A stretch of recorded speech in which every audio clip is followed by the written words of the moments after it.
मैंने क्या बताया, अगर टेम्परेचर 25 डिग्री सेंटीग्रेड यानी 298 केल्विन हो, प्रेशर 180 एम हो और कंसंट्रेशन 1 मोलर हो, इस कंडीशन को हम लोग स्टैंडर्ड कंडीशन बोलते हैं। और स्टैंडर्ड कंडीशन में जो इलेक्ट्रोड पोटेंशियल है उसे क्या नाम दिया जाएगा बताओ, उसे बोला जाएगा स्टैंडर्ड इलेक्ट्रोड पोटेंशियल। जैसे इलेक्ट्रोड पोटेंशियल दो तरीके का होता है, एक होता है ओपी, दूसरा होता है RP. Similar standard electrode potential भी 2 टाइप्स का होगा, एक एसओपी दूसरा एसआरपी। दोनों एक दूसरे के रेसिप्रोकल होते हैं। OP equals to negative value of RP, similarly SOP is negative value of SRP, है ना। यानी अगर SOP की वैल्यू गिवन हो, SRP चाहिए, मैं कुछ नहीं करूंगा, साइन चेंज कर दूंगा, या SRP की वैल्यू गिवन हो, SOP चाहिए, मैं कुछ नहीं करूंगा, साइन चेंज कर दूंगा। क्या मेरी बात आपको समझ में आई? ठीक है, चलिए। और देखो ये जब हम लोग कंडीशन फिक्स रख रहे हैं तो पर्टिकुलर मेटल के लिए SOP और SRP की वैल्यू क्या आने वाली है, फिक्स आने वाली है। तो अगर कंडीशन चेंज होगा तो किसकी वैल्यू बदलेगी, OP और RP की, ऑक्सीडेशन पोटेंशियल और रिडक्शन पोटेंशियल। तो आने वाले दिनों में हमारा अप्रोच ही यही होगा, हम इन फिक्स चीज़ों की हेल्प से ये जो वेरिएबल चीज़ है वो निकालेंगे। यही हम नेक्स्ट इक्वेशन में सीखेंगे 1-2 दिन में। क्लियर है?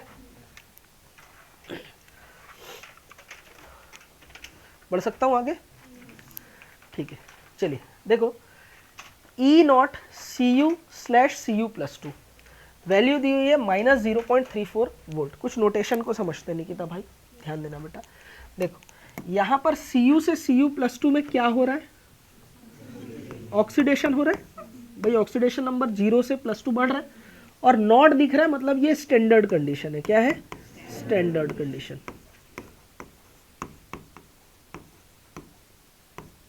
नॉट का मतलब ये है। तो ये जो वैल्यू है ये किसकी वैल्यू है, SOP की।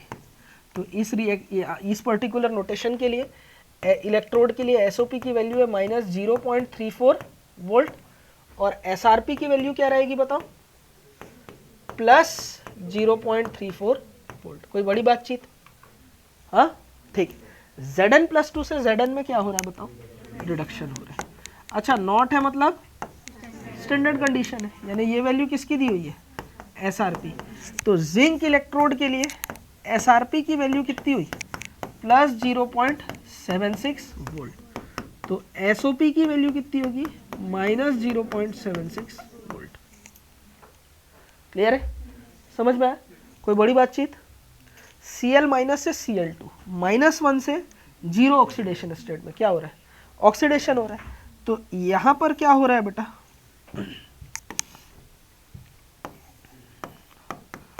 ऑक्सीडेशन। तो ये वैल्यू किसकी दी हुई है, SOP। तो क्लोरीन इलेक्ट्रोड के लिए SOP की वैल्यू लिखते जाओ -1.23 वोल्ट है, तो SRP की वैल्यू कितनी हो जाएगी, +1.23 वोल्ट।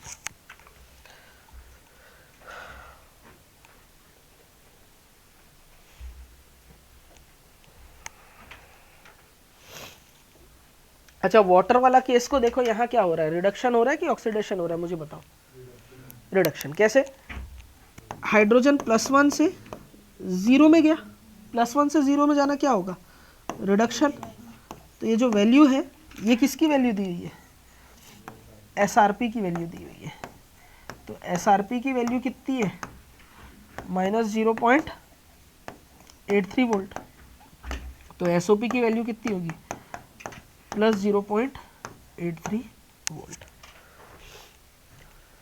फ्लैश पॉइंट देखते हैं, इलेक्ट्रोड पोटेंशियल डिपेंड्स अपॉन। जो हमने इलेक्ट्रोड पोटेंशियल कल की क्लास में निकाला था, समझा था, वो किन किन चीज़ों पे डिपेंड करेगा। पहले तो नेचर ऑफ इलेक्ट्रोड पे, भाई जिंक का रॉड लूंगा तो SRP SOP की वैल्यू अलग अलग आएगी। कॉपर का रॉड लूंगा तो SRP SOP की वैल्यू अलग अलग आई थी, आपने देखा थोड़ी देर पहले मैंने जो एग्जाम्पल दिए सैंपल, उसमें वो चीज़ें हैं। दूसरा टेम्परेचर। टेम्परेचर देखो 25 डिग्री सेंटीग्रेड स्टैंडर्ड कंडीशन में तो फिक्स है, लेकिन टेम्परेचर अगर बढ़ाते हैं या घटाते हैं तो उसका असर इलेक्ट्रोड पोटेंशियल पे पड़ेगा। ठीक है, ये टेम्परेचर की डिपेंडेंसी इस चैप्टर की सबसे खूबसूरत लाइन है, electrode potential depends upon temperature. ठीक है भाई, आप खुद देखो ना, इलेक्ट्रोड पोटेंशियल यानी वोल्टेज का मिलना, टेम्परेचर से जब कंडक्टिविटी और रेजिस्टेंस चेंज हो रहा था तो उसका असर इस पे भी पड़ेगा। तीसरा देखने जा रहे हैं कंसंट्रेशन ऑफ इलेक्ट्रोलिटिक सॉल्यूशन। ये बात मैंने कल की क्लास में आपको बताया था। ठीक है, जैसे सपोज मान के चलो एक कंटेनर है, इसके अंदर Zn+2 है, क्या है बेटा, Zn+2 है,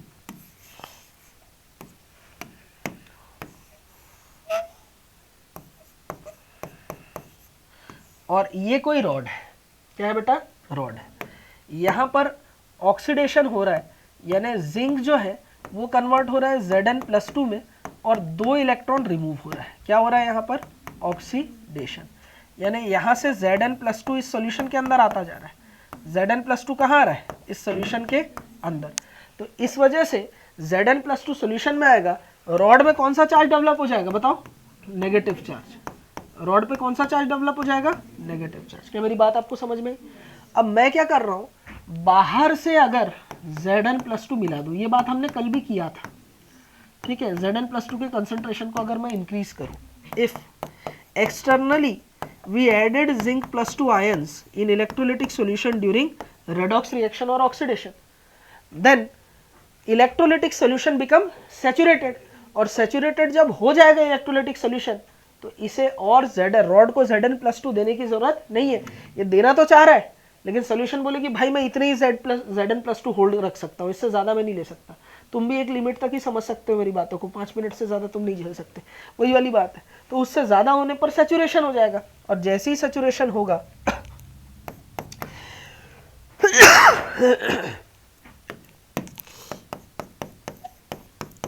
इलेक्ट्रोलिटिक सॉल्यूशन बिकम सैचुरेटेड। तो जैसे ही सैचुरेटेड होगा, रेट ऑफ ऑक्सीडेशन क्या होगा, डिक्रीज, और ऑक्सीडेशन अगर डिक्रीज होगा तो ऑक्सीडेशन पोटेंशियल भी क्या आने लगेगा, अब कम आने लगेगा। यानी अगर मैं बाहर से क्या मिलाता हूँ, Zn+2 आयन सॉल्यूशन के अंदर डालता हूँ, तो इलेक्ट्रोलिटिक सॉल्यूशन क्या हो जाएगा, सैचुरेट हो जाएगा, जिस वजह से ऑक्सीडेशन पोटेंशियल की वैल्यू क्या होगी, कम होगी। ये बात तो हमने कल की क्लास में कर रखा था।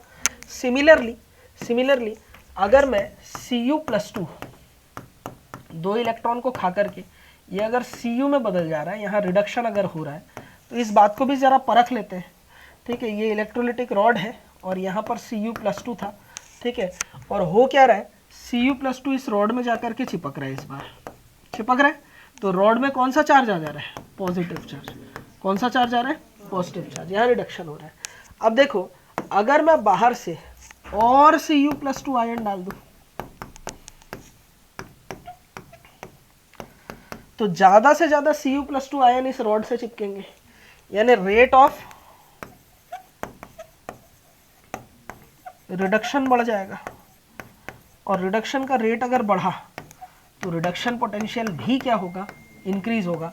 यानी अगर इलेक्ट्रोलिटिक सॉल्यूशन के कंसंट्रेशन को मैं बढ़ाऊं तो ओपी कम, आरपी ज्यादा। मॉरल ऑफ द स्टोरी ये है।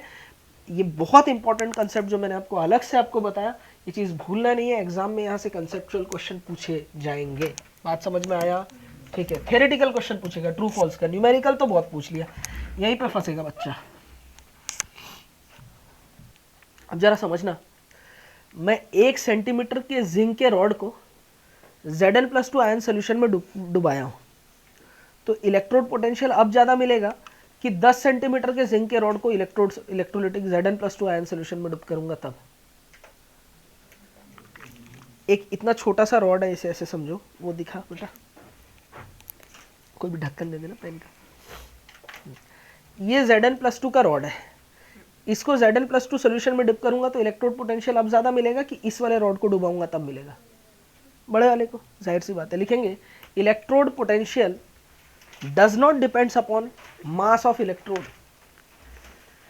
Electrode potential does not depends upon mass of electrode. अब समझना बात को, ये रॉड है, इसको 1 गिलास पानी में डुबाऊंगा, सोच समझ के बोलना, तो इलेक्ट्रोड पोटेंशियल ज्यादा मिलेगा कि सिंटेक्स भर पानी में। जाहिर सी बात है, लिखेंगे electrode potential does not depends upon volume of electrolytic solution. और इस चैप्टर की सबसे खूबसूरत लाइन, ठीक है, दोबारा अगेन मैं रिपीट करने जा रहा हूं फ्लैश पॉइंट में, electrode potential is intensive property. Intensive मतलब आप समझते हो, independent to amount of substance. ये अमाउंट ऑफ सब्सटेंस पे डिपेंड नहीं करता। क्लियर हो रही बात? तो इंटेंसिव प्रॉपर्टी जो होती है वो independent to amount of substance. तो इलेक्ट्रोड पोटेंशियल भी क्या है? Intensive property. इससे पहले हमने क्या पढ़ा था? कंसंट्रेशन, वो भी क्या है? Intensive property. बोलो बात समझ में आया? लिखा जाए। इंटेंसिव प्रॉपर्टी को एक्सटेंसिव में और एक्सटेंसिव को इंटेंसिव में बदला जा सकता है। जैसे वॉल्यूम और मास, ये एक्सटेंसिव प्रॉपर्टी है। क्या है? Extensive property. लेकिन जो डेंसिटी है वो इंटेंसिव प्रॉपर्टी। कैसी है? इंटेंसिव। 2 लीटर 3 लीटर मिला है, कितना हुआ? 5 लीटर। 2 किलो 3 किलो मिला है, कितना हुआ? 5 किलो। 2 ग्राम पर ml 3 ग्राम पर ml मिला है, कितना हुआ? 5 ग्राम पर ml नहीं होगा। समझ में आ रही बात? यानी इंटेंसिव प्रॉपर्टी को डायरेक्ट जोड़ा घटाया नहीं जा सकता। इंटेंसिव को पहले एक्सटेंसिव में बदलना पड़ेगा, डेंसिटी को पहले मास में बदलना पड़ेगा या वॉल्यूम में, फिर उनको जोड़ करके फाइनल सॉल्यूशन का हम लोग क्या निकालते हैं? डेंसिटी निकालते हैं। बोलो बात क्लियर है? ये होता है, मैंने इंटेंसिव को एक्सटेंसिव में और एक्सटेंसिव को इंटेंसिव में बदला जा सकता है।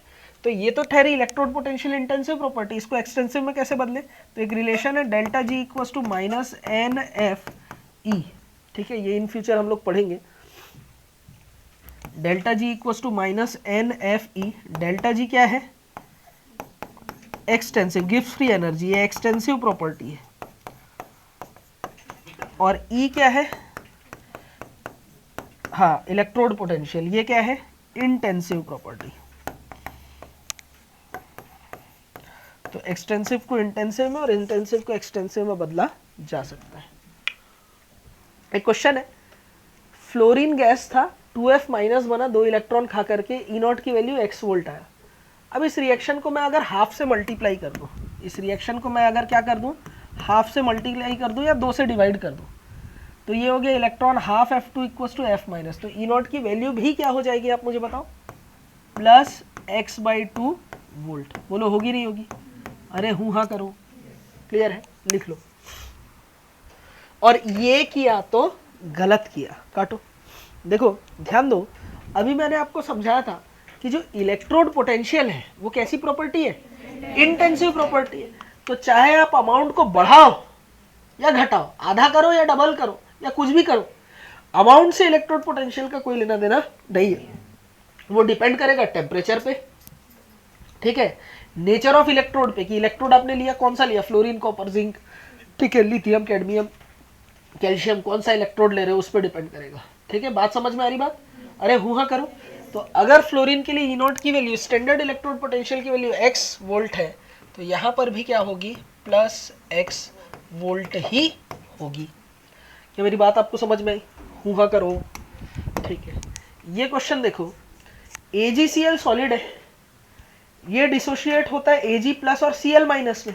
Cl माइनस ये रहा, और ये जो Ag प्लस था, इस Ag प्लस और Cl माइनस में ये इलेक्ट्रॉन इस Ag ने अपना लेकर के Ag न्यूट्रल हो गया। तो +1 से 0 क्या हुआ है बताओ? Ag का रिडक्शन हुआ। तो यहां पर देखो डेल्टा जी नॉट की वैल्यू -x किलो जूल है। कितना है बेटा? -x kilo joule. अब इस रिएक्शन को मैंने 2 टाइम्स कर दिया, 2 electron, 2 AgCl, 2 Ag, 2 Cl minus. तो डेल्टा जी नॉट की वैल्यू अब भी कितनी रहेगी? -x kilo joule. और अगर ये सोचा तो अगेन गलत सोचा। क्यों गलत सोचा बेटा? क्योंकि जो डेल्टा जी है या डेल्टा जी नॉट है वो कौन सी प्रॉपर्टी है? एक्सटेंसिव प्रॉपर्टी है। तो वो अमाउंट ऑफ सब्सटेंस पे डिपेंड करेगा। तो अगर delta G not -x kilo joule है और इस पूरे रिएक्शन में 2 का मल्टीप्लाई किया गया है, तो डेल्टा जी नॉट यहाँ हो जाएगा -2x किलो जूल। तो एक्सटेंसिव और इंटेंसिव में फर्क समझ में आ रहा है आप लोग को? क्लियर हो रही है बात? लिखा जाए। क्लियर है यहाँ तक? सभी को समझ में आया? आगे बढ़ते हैं। देखो अब हमने इलेक्ट्रोड पोटेंशियल जान लिया क्या होता है। सवाल ये पैदा होता है कि सर इलेक्ट्रोड पोटेंशियल पता कैसे चलेगा? क्या मेटल पकड़ के एक थर्मामीटर टाइप कुछ डालेंगे उसके अंदर तो वो बोलने लगेगा कि मेरा इलेक्ट्रोड पोटेंशियल ये है? ऐसे तो नहीं होगा। या पहले इलेक्ट्रोड पोटेंशियल से पूछे, बोलने नहीं पहले कुछ नहीं बता पा रहा था इलेक्ट्रोड पोटेंशियल, अब बोलने लगी, ठीक है, बोलेगा मेरा इलेक्ट्रोड पोटेंशियल इतना, ऐसे रीडिंग देने लग जाएगा, या कोई मीटर है या कुछ ऐसा कुछ भी नहीं है हमारे पास। हमें चेक करने के लिए कुछ सिस्टम डेवलप करना पड़ेगा।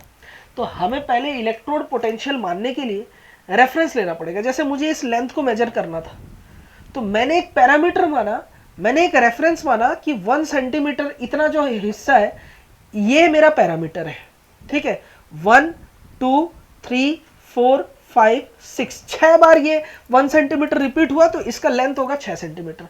रेफरेंस हमने माना था, ठीक। तो उसी प्रकार से हमें रेफरेंस मानना पड़ेगा। जैसे पीएच स्केल पे हम लोग याद करो, है ना, पीएच स्केल पे हम लोग पीएच 7 क्या होता है, बोलो, अरे बोलो, उससे ज्यादा रहेगा तो, उससे कम रहेगा तो रेफरेंस माना था ना। वैसे ही हम लोग सबसे पहले प्राइमरी रेफरेंस इलेक्ट्रोड या स्टैंडर्ड हाइड्रोजन इलेक्ट्रोड की बात करेंगे। हाइड्रोजन से बने हुए इलेक्ट्रोड के लिए एसआरपी को आईयूपीएसी ने बिना किसी शर्त के 0 माना। अब इससे ज्यादा एसआरपी अगर किसी का आ रहा है तो उसे बोला गया पॉजिटिव एसआरपी, उससे कम एसआरपी आ रहा है तो उसे बोला गया नेगेटिव एसआरपी। और इस हिसाब से एसआरपी के बेसिस पे अरेंज करके आगे हम लोग इलेक्ट्रोकेमिकल सीरीज बनाने वाले। तो सबसे पहले थर्ड पॉइंट लिखेंगे हम लोग रेफरेंस इलेक्ट्रोड। रेफरेंस इलेक्ट्रोड में सबसे पहले हम लोग पढ़ेंगे प्राइमरी रेफरेंस इलेक्ट्रोड, है ना, या स्टैंडर्ड हाइड्रोजन इलेक्ट्रोड, इसे हम लोग शी बोलते हैं। क्या बोलते हैं बेटा? SHE. According to IUPAC SRP और SOP of she consider as 0। IUPAC ने 0 मान रखा है। क्या मेरी बात आपको समझ में आई? ठीक है, जरा बात को समझना।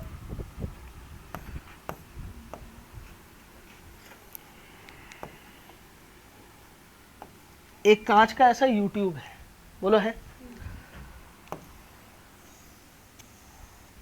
और एक ऐसा कंटेनर रखा गया है। इस कंटेनर के अंदर हमारे पास क्या भरा हुआ है बेटा? एसिडिक सॉल्यूशन भरा हुआ है।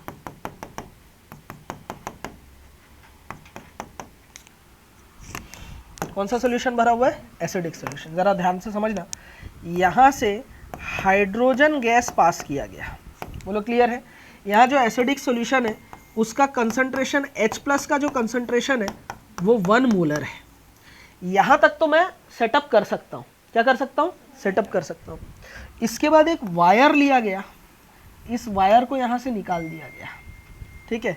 ये जो वायर है इससे पूछा गया तो कौन सा वायर है, तो बोलता है मैं प्लेटिनम का वायर हूँ। कौन सा वायर हूँ? प्लेटिनम। कौन सा वायर है? प्लेटिनम का वायर है। और यहाँ पर एक प्लेटिनम का स्ट्रिप लगा दिया गया। क्या किया गया? प्लेटिनम का स्ट्रिप। और ऐसा वैसा प्लेटिनम नहीं, ब्लैक प्लेटिनम का स्ट्रिप। ब्लैक प्लेटिनम क्यों? हम काले हैं तो क्या हुआ? हाइड्रोजन एड्सॉर्ब करने वाले। इसमें हाइड्रोजन क्या होता है? एड्सॉर्ब। हाइड्रोजन का एड्सॉर्प्शन प्लेटिनम ब्लैक में बहुत अच्छे से होता है। प्लेटिनम ब्लैक कलर में आता है, बहुत महंगा होता है, गोल्ड से भी महंगा। वैसे गोल्ड महंगा हो चुका है, चांदी भी महंगा हो चुका, उससे भी ज़्यादा महंगा, उससे भी बुरा महंगा कौन होता है बेटा? प्लेटिनम। और उसमें से भी महंगा कौन सा? Black platinum. उससे भी महंगा कौन? डायमंड। ठीक है, समझ में आ रही बात क्या बोलना चाह रहा हूँ? ठीक। तो देखो क्या हो रहा है भाई, ये क्या हो रहा, हाइड्रोजन गैस आया, हाइड्रोजन यहाँ पर एड्सॉर्ब हुआ इसके सरफेस में, और कुछ बुलबुला बन के ऊपर भी चला गया, कोई दिक्कत नहीं। इस पूरे सेटअप का जो प्रेशर रखा गया वो 1 atm, ये जो हाइड्रोजन गैस का जो प्रेशर है वो 1 atm रखा गया। हाइड्रोजन गैस जो यहाँ पास हो रही है उसके प्रेशर को 1 atm रखा गया, और इस पूरे सेटअप को उस कमरे में रखा गया जिस कमरे का टेम्परेचर 25 डिग्री सेंटीग्रेड है। तो क्या स्टैंडर्ड कंडीशन फुलफिल हो रही है कि नहीं, आप मुझे बताओ।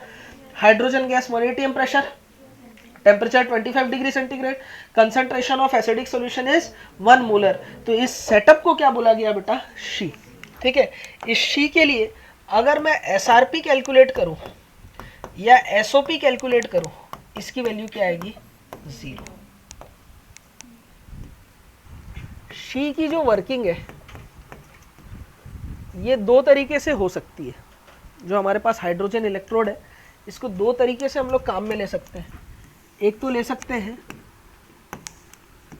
शी एज एनोड, एनोड के तौर पर, और दूसरा शी एज कैथोड, कैथोड के तौर पर। SHE as anode, SHE as cathode. अच्छा, एनोड कौन है? एनोड किसे बोलते हैं? जिस पे कौन सा चार्ज होता है? पॉजिटिव चार्ज, और कैथोड वो जिसमें नेगेटिव चार्ज ना। केमिस्ट्री में उल्टा हो जाता है। एनोड और कैथोड का डिटर्मिनेशन कभी भी पोलैरिटी देख के नहीं करना है। रोते नहीं है बच्ची, ध्यान देना, सबसे जरूरी बात बता रहा हूँ बेटा, ठीक है। क्या करूँ बेटा, थोड़ा फिजिक्स टाइप लग रहा है तो मैं कैसे करूँ, छोड़ थोड़ी दूंगा, है कि नहीं, है ना, सिलेबस में तो है बेटा, ठीक। हाँ, अभी पढ़ेंगे, थियरी आएगा, फंक्शंस ऑफ सॉल्ट ब्रिज के गुण धर्म, ठीक है, वो सब पढ़ेंगे अभी। हाँ, जरा समझना, शी एज एनोड। एनोड और कैथोड को हम लोग को डिसाइड करना है, तो इसका निर्धारण हम लोग कभी भी पोलैरिटी देख के नहीं करेंगे, यानी चार्ज देख के नहीं करेंगे कि किस में प्लस है किस में माइनस है। हमेशा मेरे साथ साथ बोलो, जहां जहां होगी ऑक्सीडेशन, है ना, वहां वहां होगा एनोड, ठीक है। जहां जहां होगा ऑक्सीडेशन वहां वहां क्या होगा? एनोड। ऑक्सीडेशन जहां भी होगा, ठीक है, एनोड उसे ही कहा जाएगा। बोलो, बात क्लियर है? ठीक है, ये चीज ध्यान रखना है। ध्यान दो, एनोड में हमेशा क्या होगा? ऑक्सीडेशन। तो ऑक्सीडेशन कैसे होगा भाई, जरा रिएक्शन देखते हैं। रिएक्शन कुछ ऐसा होगा ऑक्सीडेशन का। हाइड्रोजन गैस, क्या है बेटा? हाइड्रोजन गैस ऑक्सीडाइज हो गया 2H+ एक्वस में, और इसने रिमूव कर दिया 2 इलेक्ट्रॉन। ये हो गई रिएक्शन, ठीक है। अब ये हमारे पास जो इलेक्ट्रोड होता है ना बेटा, ये आधा सेल है। क्या है बेटा? आधा सेल है। सेल बनाने के लिए 2 इलेक्ट्रोड चाहिए, एक होता है एनोड, दूसरा होता है कैथोड। एक होता है प्लस, दूसरा होता है माइनस, होता है ना। अभी तो हम लोग शी को एज एनोड की तरह काम में ले रहे हैं, तो हम लोग सेमी सेल बोलते हैं इसे। क्या बोलते हैं? इलेक्ट्रोड का ही दूसरा नाम क्या होता है? Semi cell. तो अगर मैं इसे रिप्रेजेंट करूं,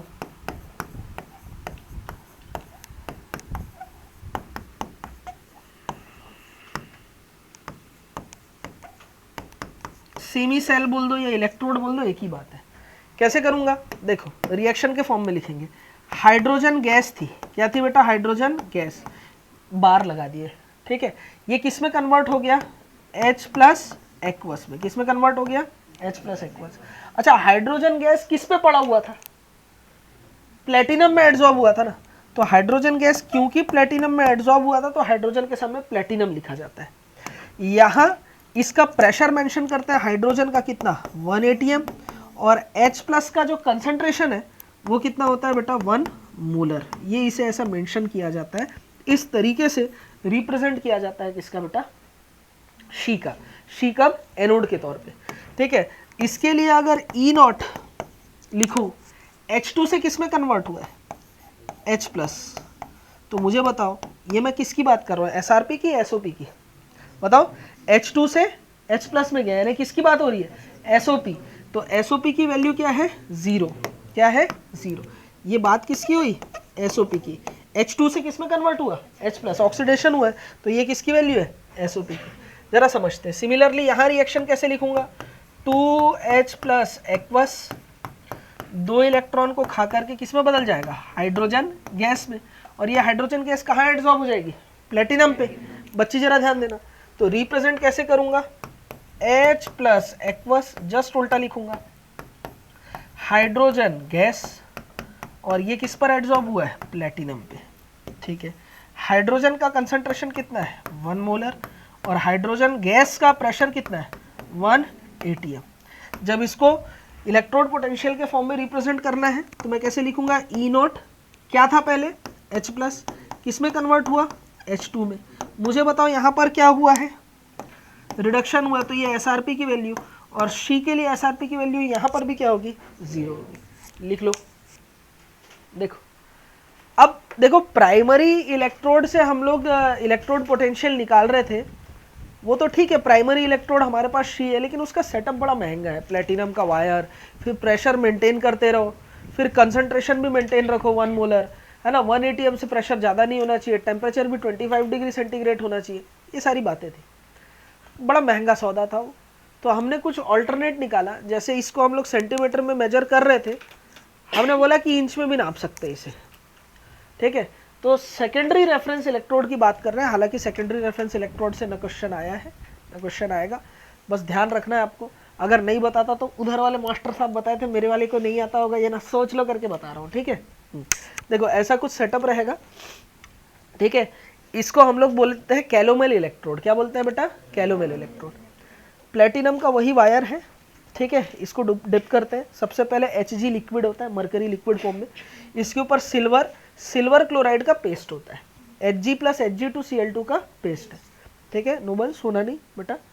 हाँ नहीं सुना, ठीक है। इसके ऊपर में KCl का एक्वस सॉल्यूशन डालते हैं। क्या डालते हैं? KCl का एक्वस सॉल्यूशन। इस सेटअप को 25 डिग्री सेंटीग्रेड में रखा जाता है, तो प्रेशर मेंटेन करने की ज़रूरत नहीं है। यहाँ पर क्या आने लगता है? सीधा 1 इलेक्ट्रोड पोटेंशियल, इसको 0 मान लेते हैं। अब ये एनोड और कैथोड की तरह कैसे काम करता है? ये KCl और HgCl2 का क्या है बेटा? इलेक्ट्रोड है। सेल रिएक्शन एनोड का ध्यान रखना, Cl माइनस Hg, Hg2Cl2 और 2 इलेक्ट्रॉन, ये सेल रिएक्शन है, समझ, ठीक है। Hg से Hg प्लस में क्या हुआ है? +1 में क्या हुआ है? ऑक्सीडेशन। तो यहाँ पर ये एनोड है और एनोड में क्या हुआ? ऑक्सीडेशन, ठीक है। रिप्रेजेंटेशन ये रहा। पहले क्या लिखेंगे हम लोग? KCl, फिर Hg से Hg2Cl2। देखो Hg से Hg2Cl2 में क्या हुआ है? 0 से +1 क्या हुआ? ऑक्सीडेशन। तो इस तरीके से लिखा जाता है। S कैथोड, रिडक्शन होगा। Hg2Cl2 जस्ट रिएक्शन को रिवर्स कर दो, तो यहाँ पर Hg+1 से 0 में क्या हो रहा है? रिडक्शन। और कैथोड में क्या होता है? रिडक्शन ही होता है। रिप्रेजेंटेशन इसका ऐसा है, ठीक है। जस्ट इसको रिवर्स कर देना, लिखने का तरीका है। हालांकि ये सारे लिखने के फॉर्मेट आपको आगे जाकर के और समझ में आएगा जब क्वेश्चन वगैरह करोगे। मैं जानता हूँ फेफड़े में ऑक्सीजन अभी कम हो रहा होगा, घूर लो अभी, लिख लो कॉपी में, बाकी कोई दिक्कत ऐसी इसमें नहीं आएगी, है ना। और यहाँ से क्वेश्चन आता भी नहीं है। चलिए, सेकेंडरी रेफरेंस इलेक्ट्रोड का एक और टाइप है, सिल्वर क्लोराइड इलेक्ट्रोड है। इसमें सिल्वर और सिल्वर क्लोराइड से काम लिया जाता है, एनोड की तरह काम करेगा, है ना।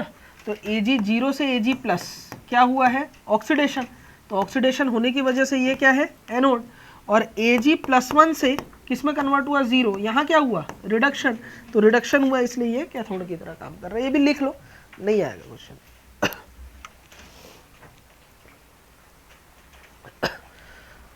अब इसके बाद मैं सबसे इंपॉर्टेंट टॉपिक आपको पढ़ाने जा रहा हूँ, रेडॉक्स रिएक्शन का।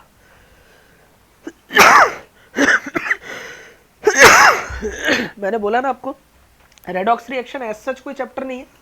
रेडॉक्स रिएक्शन पहले देख लो। रेडॉक्स रिएक्शन ऐसा कोई खुद में कोई चैप्टर नहीं है। रेडॉक्स रिएक्शन से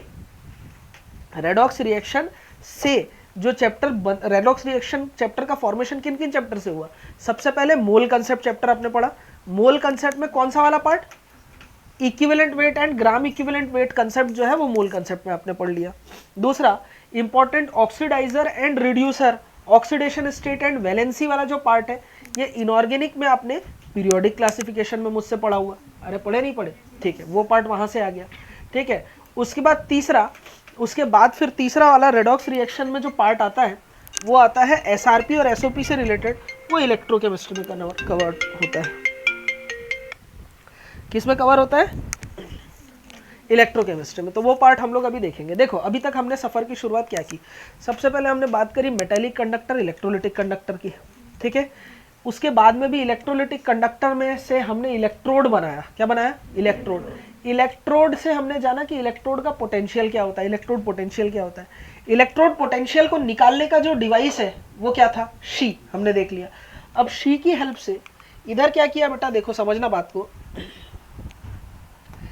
ये हमने सपोज ये शी है, ये क्या है बेटा? शी है, हाइड्रोजन इलेक्ट्रोड है, ठीक है। हमने यहाँ पर दूसरा कोई इलेक्ट्रोड ले लिया, सपोज मैंने यहाँ पर जिंक का इलेक्ट्रोड ले लिया और इनको एक गैल्वेनोमीटर से जोड़ दिया। अब ये गैल्वेनोमीटर का कांटा जोड़ते ही क्या होगा? कुछ दर्द डिस्को करेगा, नहीं करेगा? कुछ रीडिंग देगा कि नहीं देगा? मान के चलो ये रीडिंग 20 वोल्ट आया, फॉर एग्जाम्पल जिंक है, ये कोई भी एक मेटल है, फॉर एग्जाम्पल ये 20 वोल्ट आया, ठीक है। हमने शी का पोटेंशियल कितना माना? 0, और इसका कितना है? निकालना है। तो 0 minus X equal to 20 volt है, तो माइनस एक्स इक्वल टू 20, तो एक्स इक्वल टू कितना आया? -20 वोल्ट। एक समझाने के लिए मैं आपको बता रहा हूँ। तो शी की हेल्प से हमने डिफरेंट मेटल्स के इलेक्ट्रोड बनाए और उनको जोड़ करके सेल बनाया, और सेल को बना करके हमने उनके इलेक्ट्रोड पोटेंशियल निकाले। जब इलेक्ट्रोड पोटेंशियल को एक सीरीज, एक पैटर्न में जमाया गया तो हमें मिला electrochemical series. The arrangement of different elements in increasing order of SRP। देखो इलेक्ट्रोकेमिकल सीरीज में हमारे पास क्या क्या चीजें हैं, जरा ध्यान देना। Lithium, potassium, barium, calcium, sodium, magnesium, aluminium, manganese, water, zinc, chromium, iron, cadmium, cobalt, nickel, tin, lead, hydrogen, copper, iodine, mercury, silver, bromine, platinum, chlorine, gold और फ्लोरीन। ये इलेक्ट्रोकेमिकल सीरीज है। इसी को आप लोग, कई लोग नुबड़े बच्चे क्लास 10 में मेटल्स की रिएक्टिविटी का सीरीज बोलते हैं। क्या बोलते हैं? मेटल्स की रिएक्टिविटी का सीरीज। अब ध्यान देना, ये हमारे पास में मैंने क्या लिख रहा हूं, ये हमारे पास है इलेक्ट्रोड,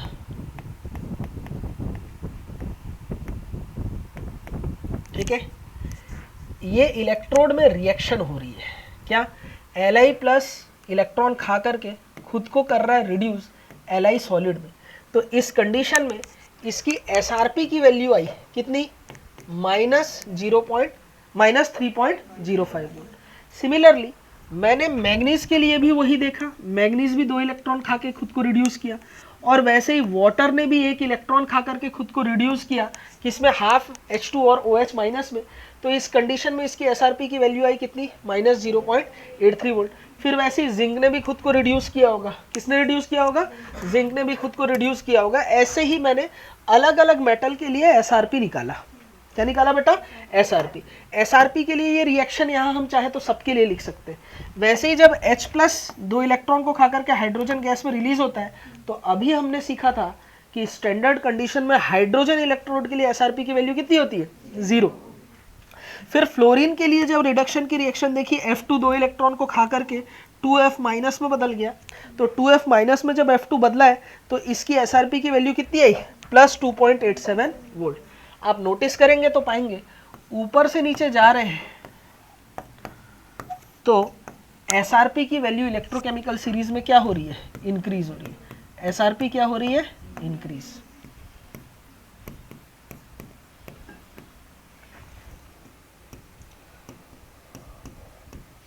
क्या मेरी बात आपको समझ में आई? ठीक है। देखो हाइड्रोजन जो है वो SRP के मामले में कितना रख रहा है? 0। उसकी SRP कितनी है? 0। तो हाइड्रोजन के ऊपर जितने मेटल हैं दे आर नेगेटिव SRP। इनकी SRP की वैल्यू क्या आ रही है? Negative SRP metals. ये लोग कौन से मेटल्स है? नेगेटिव SRP मेटल्स है। और हाइड्रोजन के बाद जितने एलिमेंट्स आ रहे हैं दे आर पॉजिटिव SRP। ये लोग कौन से SRP वाले? पॉजिटिव SRP वाले। क्या मेरी बात आपको समझ में आई? ठीक है। तो हाइड्रोजन के ऊपर वाली एलिमेंट कौन सी एलिमेंट्स है? Negative SRP। हाइड्रोजन के नीचे वाले कौन से होते हैं? Positive SRP। क्या मेरी बात आपको समझ में आई? हूं हाँ किया जाए। ठीक है। अच्छा, एक और चीज बड़ी कॉमन आपको नजर आ रही होगी, ऊपर से नीचे जा रहे हैं तो SRP की वैल्यू क्या हो रही है? बढ़ रही है। और SRP is negative value of SOP। SRP SOP के जस्ट उल्टा होता है। तो नीचे से ऊपर अगर मैं जाऊंगा तो SOP की वैल्यू क्या होगी? बढ़ेगी। तो सबसे ज्यादा SRP किसकी है? फ्लोरीन की। सबसे कम SRP किसकी है? लिथियम की। सबसे ज्यादा SOP किसकी है? लिथियम की। सबसे कम SOP किसकी है? फ्लोरीन की। ठीक है, चलो क्लियर हुआ यहां तक? अरे हूं हाँ करो ना यार।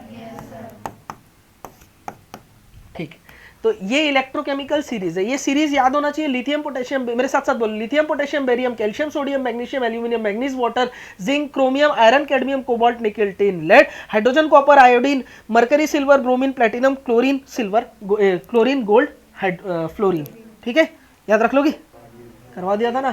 कैसे याद करवाया था बताओ? लेके बांसुरी काना मजे से आला मंजन। और आई मंजन करने के लिए क्या चाहिए? पानी। क्या चाहिए?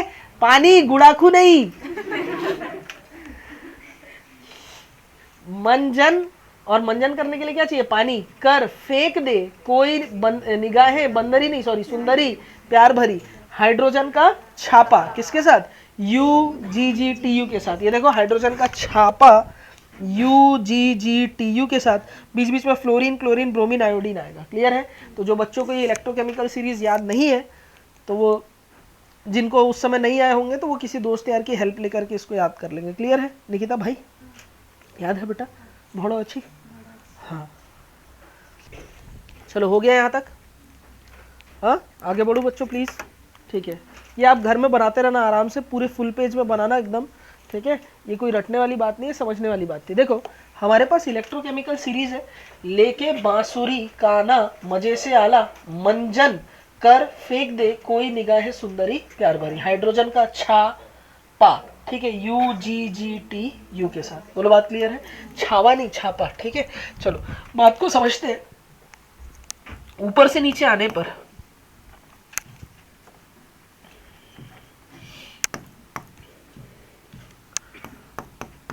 एसआरपी बढ़ती है और नीचे से ऊपर जाने पर एसओपी बढ़ती है।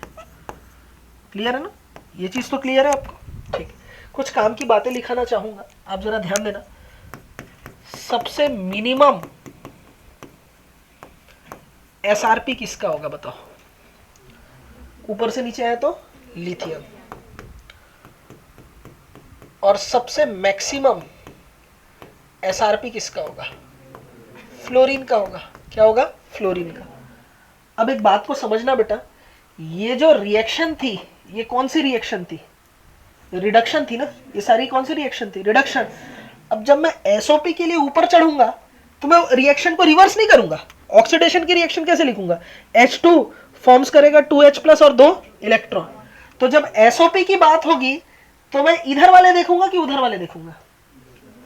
अरे यार, एसओपी की बात करेंगे तो इससे ये बन रहा है ना। इस बार मैं किसकी बात कर रहा था? रिडक्शन का। रिडक्शन के लिए एसआरपी की बात कर रहे थे, इस बार इधर की बात करेंगे तो वो आप समझ पा रहे होंगे। इस पे मैं और बात करूंगा। ये हमने ना इनऑर्गेनिक पढ़ते हुए भी देखा था, reactivity of metal, reactivity of non metal, halogen वाला। तो उस चीज में भी मैं आऊंगा। जब मैं एसओपी की बात करूंगा रिएक्शन में उल्टा करके लिखूंगा ना यार। अरे हूं हाँ करो ना। ठीक है, तो खैर मैक्सिमम अभी फिलहाल मैं ऐसा लिखना चाह रहा हूं। इसको और मैं और सुंदर करूंगा, इसको और अच्छे समझाऊंगा। मिनिमम एसआरपी हो गया किसका बेटा? लिथियम। मैक्सिमम एसआरपी किसका हो गया? फ्लोरीन। ठीक है, मिनिमम एसओपी किसका होगा? अगर मैं सोचूं तो नीचे से ऊपर जा रहे हैं, कौन होगा ये? फ्लोरीन। और मैक्सिमम एसओपी किसका हो जाएगा? लिथियम का। वैसे वो Li+ होगा कि F- होगा, उस पर मैं बाद में विचार करूंगा। अभी फिलहाल मैंने ऐसा लिखा है, इसको और अच्छे से डिटेल में मैं जाने वाला हूं। क्लियर है? ढंग से बैठा जाए, क्लास में समझा जाए। अच्छा जरा देखो, हाइड्रोजन के लिए एसआरपी की वैल्यू कितनी है? 0। इसके नीचे आप नोटिस करो, मेटल भी है और नॉन मेटल भी है। मेटल भी है और नॉन मेटल भी है। इसके ऊपर जितने दिख रहे हैं वो कौन है? मेटल है। इसका मतलब कि नेगेटिव एसआरपी वाले सारे मेटल हैं, पॉजिटिव एसआरपी में मेटल भी है और नॉन मेटल भी है। यानी मैं लिख सकता हूं SRP of metal may be positive और नेगेटिव। सिमिलरली एसआरपी के जगह अगर मैं एसओपी की बात करूं, नॉन मेटल के लिए बात करूं, तो नॉन मेटल देखो, फ्लोरीन, क्लोरीन, ब्रोमीन, आयोडीन, इनकी एसआरपी की वैल्यू कितनी है? नेगेटिव है ना। अरे सॉरी, पॉजिटिव है ना। ये 0 के ऊपर कौन से? Positive SRP. 0 के ऊपर कौन से? Negative SRP. बोलो है ना? ये तो मैंने अभी आपको बताया। तो आप ध्यान रखेंगे, जो मेटल है वो नेगेटिव एसआरपी वाले भी है और कुछ पॉजिटिव एसआरपी। तो एसआरपी ऑफ मेटल में भी पॉजिटिव और negative. Similarly SRP of non metals always, बोलो, पॉजिटिव। हमेशा क्या होगा? पॉजिटिव। तो अगर आपके पास कोई XYZ दिया हुआ है, उसके लिए आप एसआरपी कैलकुलेट करो और एसआरपी की वैल्यू हमेशा हर बार पॉजिटिव आ रही है, तो क्या होने के चांसेस उसके ज्यादा है? मेटल के कि नॉन मेटल के? नॉन मेटल के। यानी वो एनायन बनाने के चांसेस उसके ज्यादा रहेंगे। ऐसे कुछ क्वेश्चन हम लोग देखेंगे। लिखो, देखो समझो, फॉर H2O, यानी मैं वाटर की बात कर रहा हूं, तो वाटर की रिएक्शन को समझते हैं। इधर देख लो पहले, फिर लिखना।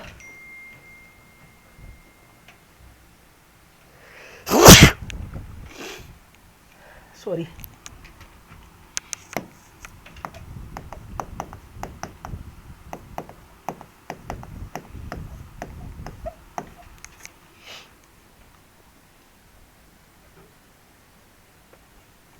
ऐसे कर। देखो वाटर जो है ना, इसमें दो चीज़ें हो सकती है। वाटर में अगर ऑक्सीडेशन हो, क्या हो बेटा, ऑक्सीडेशन, तो कैसे होगा, H2O है, ये अगर ऑक्सीडाइज होगा तो 2H+ में बदलेगा, साथ ही साथ ये जो O है ये हाफ O2 गैस रिलीज होगी और यहाँ पर 2 इलेक्ट्रॉन निकलेगा। बोलो समझ में आया ये वाला? अरे हूँ हाँ करो। ठीक है, ये चीज़ क्लियर हुआ, ये ऑक्सीडेशन की रिएक्शन है। अगर रिडक्शन की बात करूँ, किसकी बात करूँ, रिडक्शन की, तो वाटर में जब रिडक्शन होगा तो वाटर में रिडक्शन कैसे होगा, ये जो 2H+ है, एक्वस तो है ही है ना, और ये 2H नहीं, H2O में रिडक्शन कैसे होगा जरा देखना है। इसका रिडक्शन के लिए रिवर्स नहीं करेंगे रिएक्शन। वाटर के केस में रिडक्शन कैसे होता है, H2O का जब रिडक्शन होगा तो रिडक्शन में हाइड्रोजन अभी +1, ऑक्सीडेशन में +1 था, यहां पर भी क्या है, +1, लेकिन ऑक्सीजन के रेस्पेक्टिव सोचो, ऑक्सीजन यहां पर -2 था, यहां क्या हुआ, 0, -2 से 0, ऑक्सीडेशन नंबर क्या हुआ, यहां बढ़ा है ना, अरे बोल के पढ़ो, -2 से क्या हुआ, 0, ऑक्सीडेशन नंबर बढ़ा, तो इसलिए यहां क्या हुआ, ऑक्सीडेशन। मैं रिडक्शन की बात कर रहा हूं, मैं किसकी बात कर रहा हूं बेटा, रिडक्शन की। H2O में मैं अगर रिडक्शन की बात करूं तो यहां OH- बना, क्या बना, OH-, ये कैसे टूटा होगा, H+ और OH- में, H+ और OH- में। ये H+ रिडक्शन में क्या होता है, ईटिंग ऑफ इलेक्ट्रॉन, ऑक्सीडेशन में क्या होता है, रिमूवल ऑफ इलेक्ट्रॉन। H2O क्या करेगा, इलेक्ट्रॉन को खा लेगा, क्या कर लेगा, इलेक्ट्रॉन को खाएगा, और खा करके OH- में टूटा, और जो H+ बना यहां से, वो H+ इस इलेक्ट्रॉन को कंज्यूम करके हाइड्रोजन गैस बदल जाएगा, किस में बदल जाएगा, हाइड्रोजन गैस में, किस में बदल जाएगा, हाइड्रोजन गैस में। तो ये जो रिएक्शन है ये किसकी रिएक्शन है, रिडक्शन की रिएक्शन, किसकी, रिडक्शन की। देख इधर ध्यान दे बेटा, रिडक्शन में हाइड्रोजन का ऑक्सीडेशन स्टेट कितना था, +1, और +1 से यहां किस में बदला, 0, बदला नहीं बदला, अरे सीधा समझो, ऑक्सीजन का निकलना ऑक्सीडेशन, हाइड्रोजन का निकलना रिडक्शन। इससे पहले तक मेटल की ऑक्सीडेशन रिडक्शन की रिएक्शन हम लोग कैसे देख रहे थे, आप याद करो, बहुत इंपॉर्टेंट बात बता रहा हूं, समझो, मेटल प्लस बन गया, क्या हुआ, ऑक्सीडेशन, मेटल प्लस इलेक्ट्रॉन खाया, मेटल में बदल गया, क्या हुआ, एक दूसरे को रिवर्स किए, तो ऑक्सीडेशन रिडक्शन था। यहां ऐसा वासुदेव नहीं होगा, जरा समझना, ठीक है, आंख बंद नहीं होना चाहिए, ठीक है, नहीं होना भी नहीं चाहिए, मैं बता रहा हूँ यार, नाराज मत हो ना यार, ये क्या क्या सिखा रही तेरे चक्कर में, वो भी भड़क रहा मेरे पे, ठीक है। हाँ, ऑक्सीडेशन में क्या हुआ, ऑक्सीजन निकला, और रिडक्शन में क्या हुआ, हाइड्रोजन गैस निकला। समझ में आ रही बात, क्या ये दोनों रिएक्शन एक दूसरे के रिवर्स है, जैसा हमने मेटल में देखा था, नहीं है ना, अरे है क्या, नहीं है ना, तो इसलिए एक चीज ध्यान रखेंगे, वाटर अगर दिया हो, क्या दिया रहे बेटा, वाटर, वाटर का अगर ऑक्सीडेशन हो, क्या हो, ऑक्सीडेशन हो, तो ऑक्सीडेशन में कौन सी गैस निकलेगी, O2 और H+, क्या निकलेगा, O2 और H+। वाटर का अगर रिडक्शन हो, क्या हो, रिडक्शन, तो रिडक्शन में क्या निकलेगा, H2, रिडक्शन में H2 और OH-। अच्छा, अगर H+ किसी रिएक्शन के दौरान बन रहा है, यानी pH, अरे घटेगी ना यार, H+ मतलब क्या, एसिड, अगर एसिड बनेगा तो pH नालायक को क्या होगा, कम होगा। Class 10th acid base and salt वाला चैप्टर, सब 10th पास होंगे ऐसा उम्मीद करता हूं।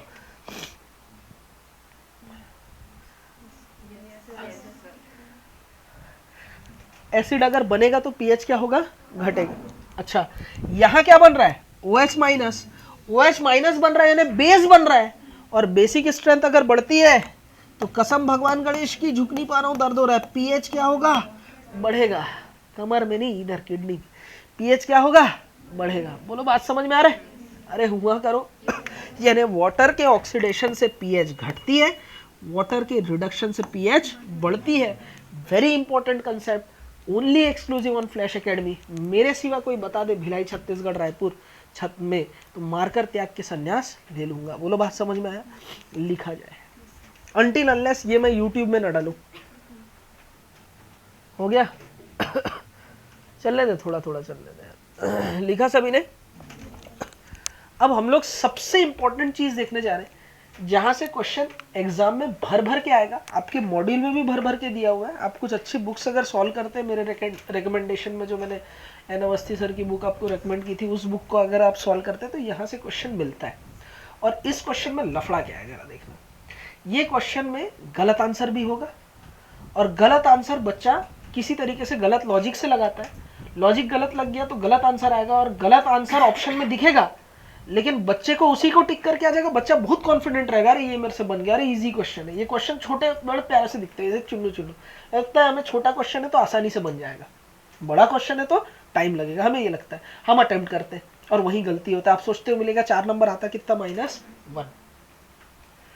तो ये चीज तो वहां होती है। तो हमें इसको थोड़ा सा संभाल करके कंसेप्चुअली पढ़ना होगा। इसका पूरा वीडियो लेक्चर इसके बाद का मैंने यूट्यूब में भी डाल रखा है, तो मैं स्ट्रांगली रिकमेंड करूंगा एग्जाम में जाने के पहले इस वीडियो को अच्छे से देख समझ के जाओगे, क्योंकि इससे इनऑर्गेनिक के कंसेप्ट भी जुड़े और ऑर्गेनिक की कुछ चीज़ें हमने पढ़ रखी है ऑलरेडी, अभी फिर भी हम लोग उसको देखेंगे। इसके लिए फारमोस्ट कंडीशन ये है कि आपको इलेक्ट्रोकेमिकल सीरीज याद होनी चाहिए। सबसे पहले एप्लीकेशंस ऑफ इलेक्ट्रोकेमिकल सीरीज में application number 1 reactivity of metals. ठीक है, तो मैंने आपको ये टॉपिक तो पहले ही इनऑर्गेनिक में पढ़ा दिया था, याद करो। ऑल मेटल्स आर, मेटल क्या करेगा, खुद को ऑक्सीडाइज करके मेटल प्लस में बदलेगा, खुद को करेगा ऑक्सीडाइज तो दूसरे को करेगा रिड्यूस, रिड्यूसिंग इन नेचर। ये लाइन मैंने सबसे पहले लिखाई थी, आपको लिखाया था, याद आ रहा है? हाँ ठीक है। अच्छा, all metals are reducing in nature या रिड्यूसर। ठीक है, अब जरा देखते हैं हम लोग, नीट 2024 में भी यहां से क्वेश्चन था, reactivity of metal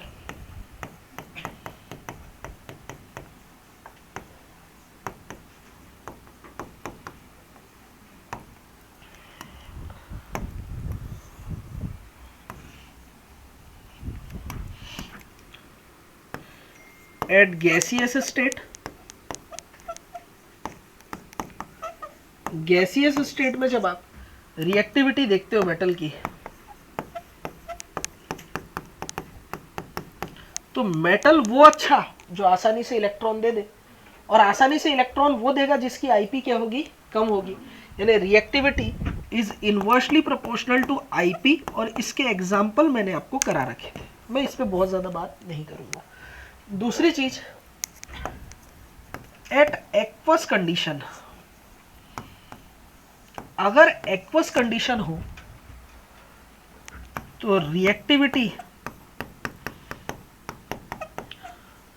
is directly proportional to SOP, inversely proportional to SRP. ये मैंने आपको बताया था। और एसआरपी कैसे देखते हैं वो भी बताया था। SRP equals to delta H lattice energy plus delta H ionisation energy minus delta H hydration energy, ये मैंने बताया था।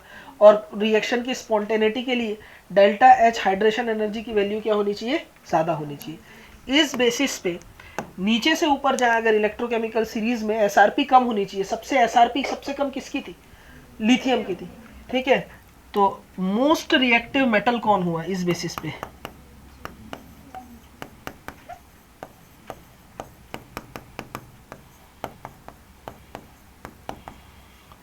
कौन होगा, लिथियम। यानी in electrochemical series if we go down SRP increases and increase with SRP reactivity of metal decreases. अब देखो, ये सोना चांदी प्लेटिनम कॉपर ये सब इतने महंगे क्यों, ठीक है, नीचे नीचे जाते हैं तो मेटल की रिएक्टिविटी क्या हो रही है, कम हो रही है। सबसे नीचे कौन है, अरे यार सबसे नीचे कौन है, फ्लोरीन, छापा, मेटल की बात करो, फ्लोरीन अलग नशा करके बैठा हुआ है। ठीक है, किस मेटल की बात कर रहे हैं, छापा, U G G T U के साथ, गोल्ड प्लेटिनम सिल्वर नीचे नीचे है, नीचे नीचे है, तो इनकी रिएक्टिविटी क्या है, सबसे कम है। क्या मतलब, इतना पैसा खर्चा करके सोना पहने और सोना एयर से रिएक्ट करके कुछ और ही बना दिया, ऑक्सीडाइज हो गया, मजा आएगा क्या, पैसा बर्बाद उसके बाद सोने में। बोलो बात क्लियर है। अरे यार है ना, पैसा बर्बाद हो जाएगा ना सोने में।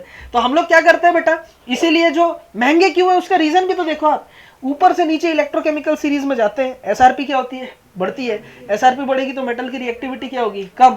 तो गोल्ड की रिएक्टिविटी प्लेटिनम की, सिल्वर की नहीं है, इसलिए लोग आसानी से रिएक्ट नहीं करते। ज्वेलरी सालों साल, कई साल पुश्तैनी तो राजा महाराजा लोग है ना, जमीन के नीचे, वो समंदर के नीचे है ना, मुर्दे का खजाना, सब जो पायरेट्स ऑफ द कैरेबियन देखे हो, ये सब गोल्ड में कॉइन बना बना के रखते हैं। क्या करके रखते हैं, कॉइन बना बना के रखते हैं। क्लास ले रहा हूँ, बोलो बात समझ में आया, क्लियर है ना। तो इनकी रिएक्टिविटी ही नहीं है, पानी में भी छोड़ दो तो भी रिएक्ट। इसमें से चांदी थोड़ा बहुत आप देखे होंगे कि फिल्थी हो जाता है, उसकी शाइन कम हो जाती है, क्योंकि सिल्वर थोड़ा बहुत रिएक्ट इनके कंपैरिजन में कर भी जाता है, हालांकि वो भी दमदार है। अच्छा, कॉपर वायरिंग करोगे ना आप, तो सिल्वर गोल्ड प्लेटिनम से वायरिंग करोगे तो बिजली बिल एकदम कम आ गया, इनकी रेजिस्टिविटी कम होती है ना, लेकिन महंगा होता है। उतने का वायरिंग करेंगे बिजली बिल कम आने के लिए, उतने में तो इसमें तेरा पूरा मतलब कई सौ सालों का मतलब जो कमाई है वो पूरा बिक जाएगा। बोलो बात क्लियर है। तो उससे लिए हम लोग क्या करते हैं, ऐसा कुछ जो रिएक्शन भी कम करे और सस्ता भी पड़े, तो हम लोग किसका इस्तेमाल करते हैं, कॉपर का। क्या मेरी बात आपको समझ में आई, क्लियर है यहाँ तक। तो ये पहला एप्लीकेशन जो है मैंने आपको करवा दिया। मिलेंगे अगली क्लास में, खुश रहो, मस्त रहो, देखते रहो केमिस्ट्री की क्लास। Thank you. जुगाड़ ऐसे ट्रिक्स कोई नहीं देगा तुमको, सिंपल टिप्स, पीसीएम भी everything now easily on your finger tips, जो भी चाहिए ले लेना।